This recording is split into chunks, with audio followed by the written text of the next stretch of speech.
टनकपुर के जंगलों में लाडो चिड़िया अपने बेटी कुकू के साथ रहती थी। लाडो चिड़िया चाहती थी कि उसकी बेटी कुकू पढ़ लिख कर बड़ी डॉक्टर बने। इस कारण से उसने उसे दूसरे जंगल पढ़ाई के लिए भेज दिया और किसी तरीके से काम करके वह उसका फीस भरती थी। एक दिन उसके घर मीनू चिड़िया आई और बोली, लाडो आजकल तुम दिखती नहीं हो।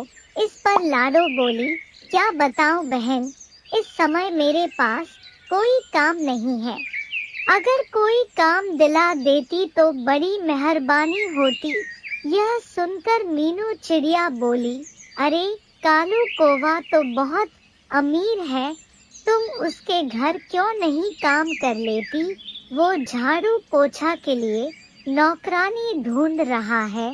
यह सुनकर लाडो बोली, अच्छा तुम ठीक कहती हो, मैं अभी कालू कौवा के घर जाती हूँ।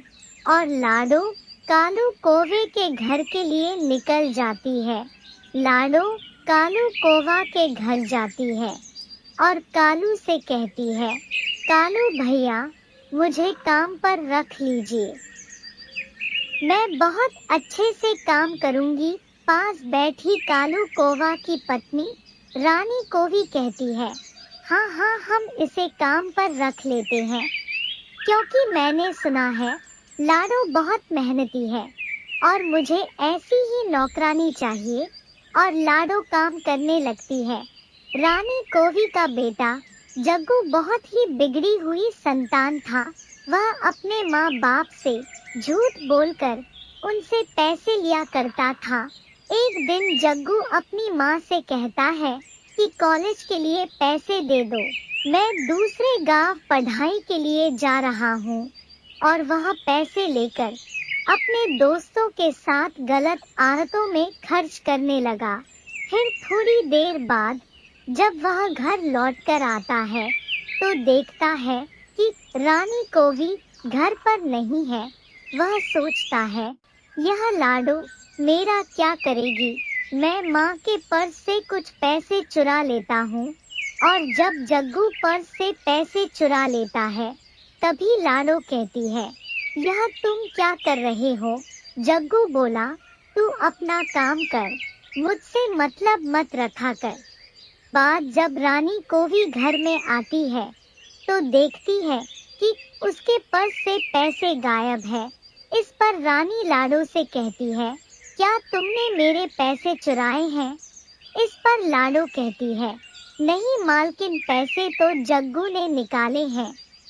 और जब जग्गू सामने घर आता है तो रानी कहती है, क्या जग्गू तुमने पैसे चुराए हैं?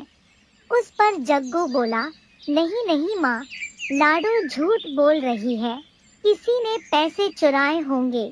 और गुस्से में रानी कौवी लाडो को घर से बाहर निकाल देती है। और लाडो अब अपने घर चली आती है और छोटा मोटा काम करने लगती है। धीरे धीरे समय यूं ही बीत जाते हैं और अब लाडो की बेटी कुकू डॉक्टर बनकर घर आ जाती है और अपनी माँ से कहती है, माँ अब हमें कोई दिक्कत नहीं होगी, अब मैंने बहुत अच्छा घर हमारे लिए बना लिया है। और अब लाडो भी अमीर हो जाती है और वह बहुत खुश रहती है। एक दिन रानी कौवी भी लाडो के घर जाती है और कहती है कि कल मेरे बेटे को देखने वाले आ रहे हैं, तुम सभी पक्षियों के साथ आना और देखना मेरे बेटे का रिश्ता कितने बड़े घर हो रहा है। और सभी रानी कौवी के घर पहुंच जाते हैं। तभी देखने वालों में से लड़की का पिता कहता है कि यह आपका बेटा है, जग्गू तो चोर है, इसने मेरे यहाँ से कई बार चोरी की है। और कहता है, इस बार छोड़ दो, अगले बार नहीं करूँगा। जग्गू सोचने लगता है, अब तो मेरी पोल खुल गई। और अब सभी वहाँ से चले जाते हैं। रानी कौवी उदास होकर कहती है, लाडो तुमने सही कहा था, मेरी ही मति मारी गई थी जो मैंने तुम्हारी बातों को अनदेखा कर दिया। और आज इसका पश्चाताप मैं सभी के सामने भुगत रही हूँ। कनकपुर के जंगलों में रानी कोवी अपने पति कालू कौवा के साथ रहती थी। रानी कोवी ने एक अंडा दिया हुआ था और घर में सभी खुश है कि रानी ने बहुत सालों बाद अंडा दिया हुआ है। उसका एक बेटा जग्गू भी था। कालू कौवा रानी कोवी से कहता है, रानी तुम अंडों की देखरेख करो, मैं तब तक हमारे लिए भोजन की व्यवस्था करने के लिए जा रहा हूँ और तुम यहाँ से कहीं मत जाना। रानी बहुत शरारती थी। फिर थोड़ी देर बाद कालू वहाँ से चला जाता है। तभी जग्गू कहता है, माँ मैं भी घूमने जा रहा हूँ और अपने दोस्तों के साथ खेलूंगा, आप अंडों का ध्यान रखना। इतना कहकर जग्गू भी वहाँ से चला जाता है। रानी अकेली पड़ जाती है। वह सोचने लगती है कि क्यों ना मैं भी कहीं घूम आऊं, अकेले मैं भी बोर हो रही हूँ। पास ही में लाडो चिड़िया भी रहती है। मैं उससे कह दूंगी कि वह थोड़ी देर मेरे अंडों को देख लेगी। और रानी कोवी लाडो चिड़िया के घोंसले में जाती है और लाडो से कहती है, लाडो मैं थोड़ा अपने माँ के घर जा रही हूँ, इसलिए थोड़ी देर के लिए तुम मेरे अंडों की देखरेख करना। और इतना कहकर रानी कोवी वहाँ से चली जाती है। लाडो मन ही मन सोचने लगती है, अच्छा ही हुआ कि आज अनाज लेने नहीं गई और कल ही आज के लिए अनाज लेकर चली आई थी, जिससे मैं अपने भी अंडे देख लूंगी और रानी कोवी के भी देख लूंगी। घोंसले के पास सेब का पेड़ था।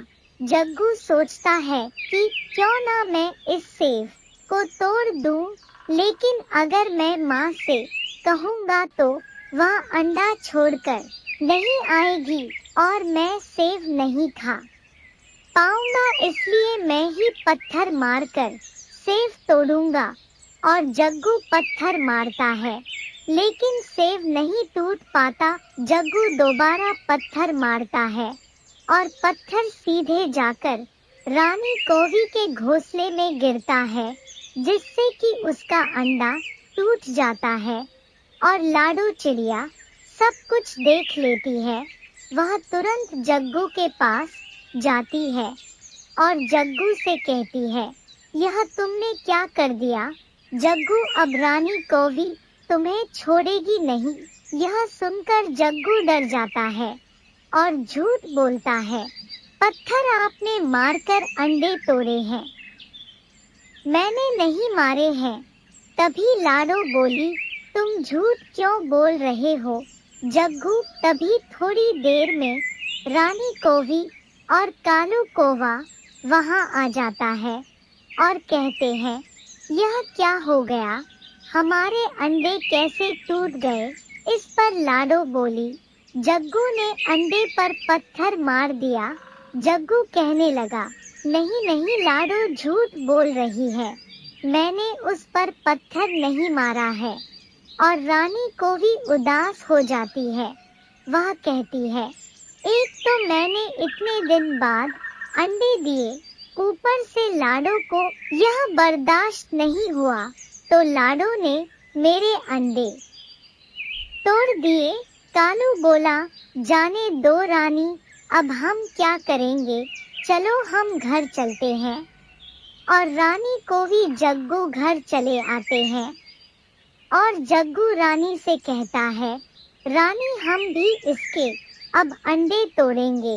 और कालू रानी के कान में एक उपाय बताता है और दोनों लाडो चिड़िया के घोंसले में जाते हैं और लाडो से कहते हैं, लाडो आज रात गांव में बहुत तेज बारिश होने वाली है, इसलिए तुम दूसरे जंगल अपने अंडों को लेकर चली जाओ, हमारे अंडे तो नहीं बचे, लेकिन शायद तुम्हारे अंडे बच जाएं और हम लोग अपनी माँ के घर चले जाएंगे। लाडो कहती है, आपका बहुत धन्यवाद, आप लोग बहुत अच्छे हैं। लेकिन रानी जानती थी कि दूसरे जंगल आज आंधी और बारिश होने वाली है और लाडो अंडा लेकर दूसरे गांव चली जाती है और वहां पर रात में तेज आंधी तूफान और बारिश होने लगती है, जिससे कि लाडो चिड़िया का भी अंडा बारिश में गिर जाता है और टूट जाता है। लाडो समझ जाती है जो उसके साथ रानी कोवी ने बदले की भावना रखी है और लाडो वहीं बैठकर रोने लगती है। इस वीडियो को लाइक करें, हमारे चैनल को सब्सक्राइब कर बेल आइकन जरूर प्रेस करें।